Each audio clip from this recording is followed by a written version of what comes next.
On a crisp autumn evening in 1919, the corridors of the White House fell eerily silent. President Woodrow Wilson, once so vibrant and determined, lay stricken by a devastating stroke.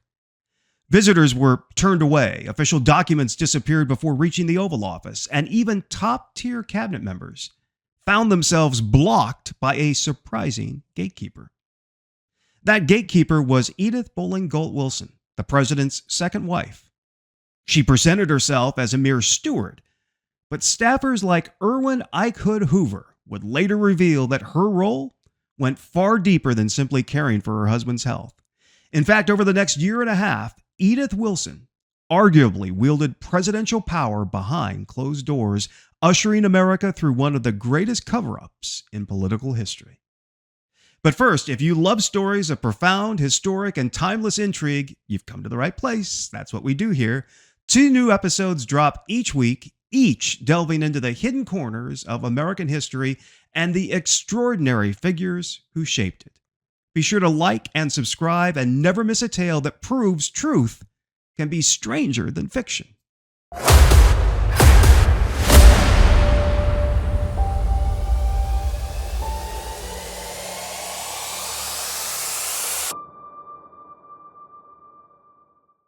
Ike Hoover was the White House chief usher by the time Woodrow Wilson took office, but his connection to the executive mansion stretched much further back.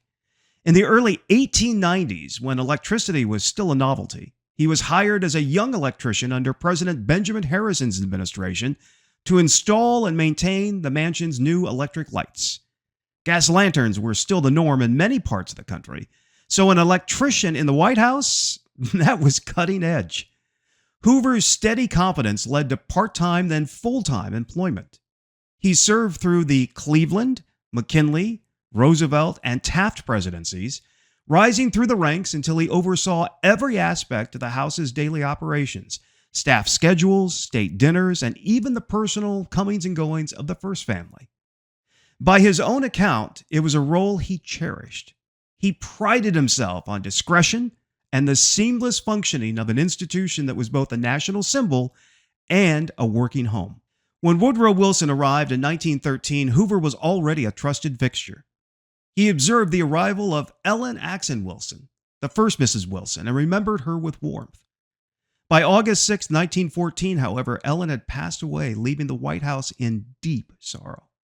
Hoover later wrote that the place became strangely lonesome and different without her gentle presence. The president carried on with a stoic dignity that impressed the staff, though everyone felt the weight of his loss. Then barely 16 months later, Wilson shocked official Washington by courting a widow named Edith Bowling Galt. The staff remembered Mrs. Ellen Wilson fondly, but also sympathized with the president's solitude. They noted that Edith was spirited, modern, and quickly became the center of Wilson's attention.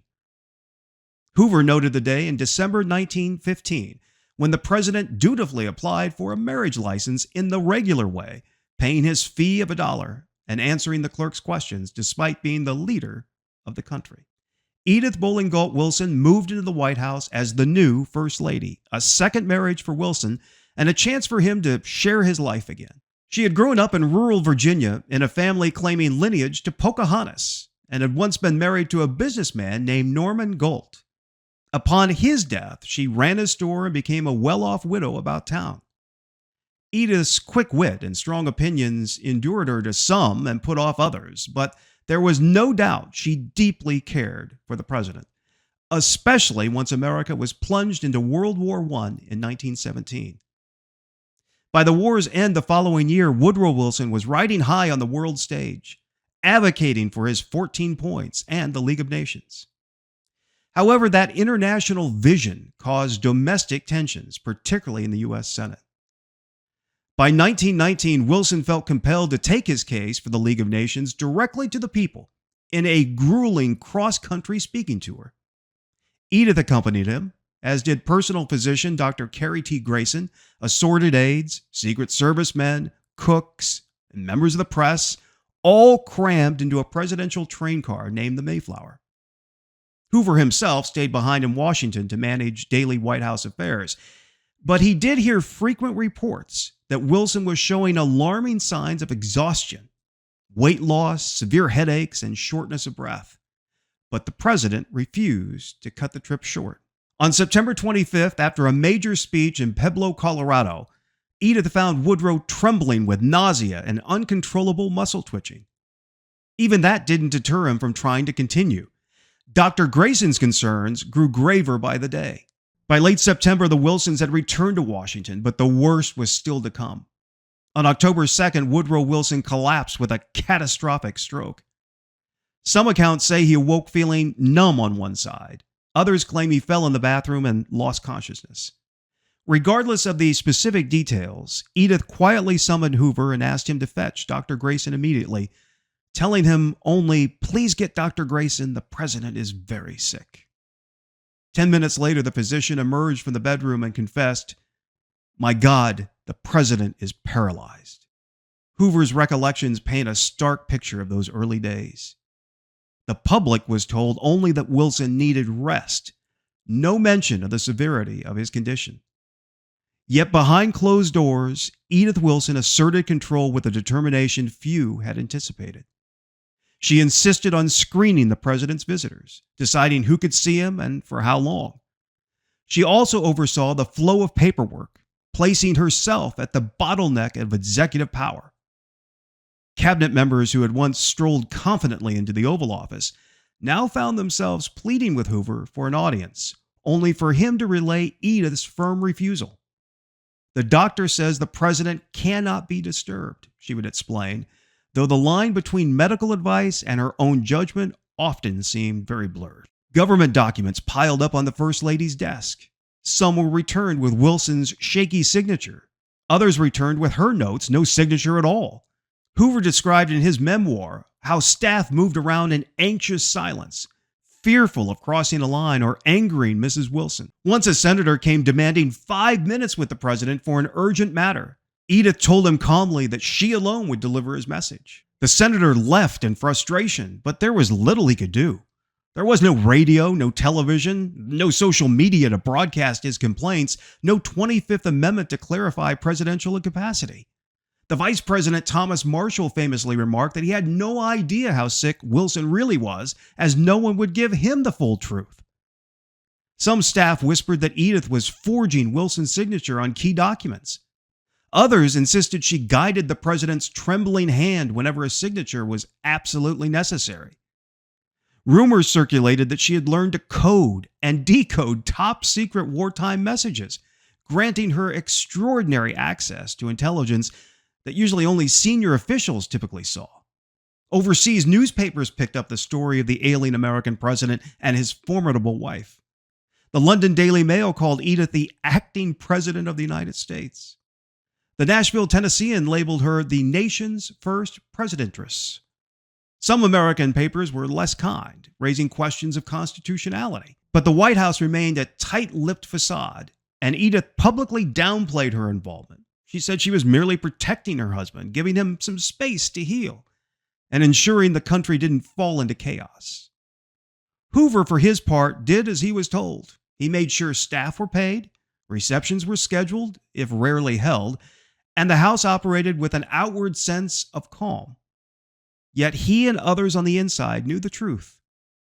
Edith Wilson was, for all practical purposes, running the show. As the weeks turned into months, Wilson made slow progress in regaining some speech and the ability to stand with assistance. He never fully recovered, and Edith continued to regulate access. Cabinet members either worked through her or chose to resign if they felt ethically compromised. The vice president remained sidelined. With no legal framework for handling a president who was alive but incapacitated, Hoover watched in quiet astonishment as the White House adapted around this extraordinary situation. Edith's power grew to a level that was almost impossible to conceal. Political figures began complaining more openly, but without photographs or modern media coverage of Wilson's true condition, the administration managed to keep details murky. When the talk grew too loud, the official statement insisted the president was resting on doctor's orders. That was, in a narrow sense, accurate, but it left out the reality that for more than a year, Edith Wilson effectively functioned as a gatekeeper of national policy. Ike Hoover felt conflicted. He respected the loyalty Edith showed the president, who might not have survived the stress of full-blown exposure. Yet, he privately wondered if the secrecy truly served America or merely preserved Wilson's personal ambitions, particularly regarding the League of Nations. Staffers confided in Hoover, asking if something should be done, but he believed that any open admission of Wilson's incapacitation might trigger a larger constitutional crisis. The country, still reeling from the war and on edge about global alliances, might panic. So Hoover remained discreet. By mid-1920, Wilson occasionally appeared in public, though frail and often in a wheelchair. The cabinet had resigned itself to dealing with the First Lady on major decisions. Public appearances were heavily choreographed, and the big question hung in the air: could Wilson even fulfill his second term? The answer was effectively moot by March 4, 1921, when Warren G. Harding took the oath of office. Hoover stood among the staff on the White House steps, watching the Wilsons depart. The president leaned on Edith for support, looking pale and exhausted. Edith paused before stepping into the car, turning back to give Hoover what he later described as a subtle, knowing smile. A small acknowledgement, perhaps, of the shared secret they had kept. Hoover would serve multiple subsequent presidents, but he never forgot the silent tension of the Wilson years. No official crime had been committed. Edith Wilson maintained with some justification that her actions protected both her husband's health and the stability of the nation. Critics, however, called her an unelected usurper, running foreign and domestic policy without a constitutional mandate. Modern scholars still debate whether she was America's first female president in all but name. Hoover's own writings stop short of accusing her outright, but drop enough hints to confirm that she did far more than hostess and charity work. She screened policy decisions, oversaw wartime secrets, and shaped the government's response to pressing national issues, all while the president lay recovering in an upstairs bedroom. The entire episode stands as a testament to how precarious executive power can be when the lines of secession and transparency are not clearly drawn. Historians often point to this period as evidence supporting the eventual creation of the 25th Amendment, which clarifies what should happen if a president is unable to fulfill the duties of office. In 1919, 1920, no such roadmap existed. Ike Hoover and others in the White House found themselves operating in a constitutional gray area, shielded from the public but fully aware that American governance had taken an unprecedented turn. Decades later, as Hoover reflected on his more than 40 years at 1600 Pennsylvania Avenue, he maintained the politeness and circumspection that characterized his service. He seldom spoke ill of those he served, yet his recollections paint a picture of a uniquely powerful First Lady, one who took charge at a critical juncture, no doubt loving her husband deeply, but also stepping beyond any First Lady's historical role. To some, she was a guardian angel. To others, she was a constitutional trespasser. Either way, she shepherded the country through a veiled crisis. Without Hoover's careful notes and general observations, large parts of this story might never have come to light. Edith Wilson herself dismissed the idea that she had seized power, calling such allegations ridiculous and insisting that her husband's mind was keen even if his body was weak. But staffers like Hoover, who were there to see the hush-hush changes in scheduling, the repeated blocking of once powerful cabinet officials, and the coded messages she learned to decipher, knew how much influence she truly wielded. Newspapers might speculate, but they lacked confirmation. Hoover and others kept their silence, believing they were preserving both the president's dignity and the nation's well-being. In the end, Woodrow Wilson left office more tragically than any president in recent memory. Physically diminished and overshadowed by the League of Nations' partial failure in Congress, Edith stood by him until his death in 1924. She lived on until 1961, always defending her role.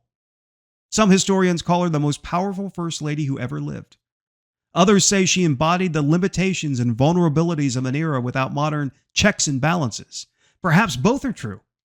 She was a devoted wife who believed in saving her husband from stress, but also a woman who de facto managed the American presidency from 1919 to 1921. Ike Hoover's story underscores how precarious leadership can be and how easily power can shift when no one is looking. It reminds us that the White House, despite its grandeur, is still a home, filled with personal relationships, loyalties, and well-kept secrets. In those secretive months of Wilson's incapacitation, the fate of a nation may well have hinged on one woman's determination not to let go. For better or worse, Edith Wilson carved out an extraordinary place in American history, and Ike Hoover was there to witness the transformation firsthand. Sometimes the greatest secrets in government aren't the ones explicitly labeled classified, but the quiet, day-to-day decisions made behind closed doors. Decisions that can change the course of a presidency or even an entire country. New Heath Story episodes drop twice a week only on the Jim Heath channel. If you'd like to help keep Heath Story going, consider supporting us on Patreon.